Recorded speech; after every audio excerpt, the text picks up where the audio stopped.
Now, we've all heard of supply chain issues hitting the entire country.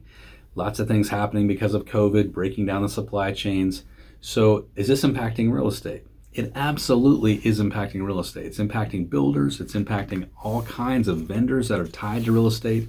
Myself, my wife, and I are remodeling a house. We've had to wait 6 months for the cabinets to come in. It says impacting remodeling and flipping and all kinds of areas that we don't necessarily consider tied to the supply chain, but real estate is definitely one of those areas.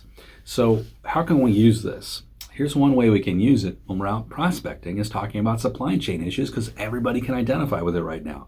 So you might just say, hey, you know what? Can you do me a huge favor? This is you talking to your sphere or you talking on social media. Can you do me a huge favor? Even real estate is facing supply chain issues.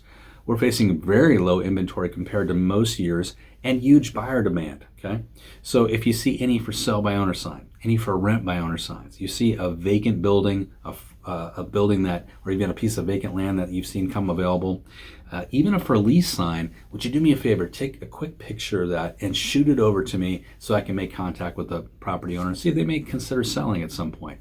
That's a great way to kind of tee up a conversation based on something that's on the tip of everybody's tongue, which is supply chain issues, which is impacting us just like it's impacting the rest of America. Hey guys, if you want more ideas like this, head over to eRealEstateCoach.com. We've got tons of free content over there, including 2 weeks of free coaching, which you'll love. Have a great day. Good selling. We'll see you right back here at eRealEstateCoach.com very soon.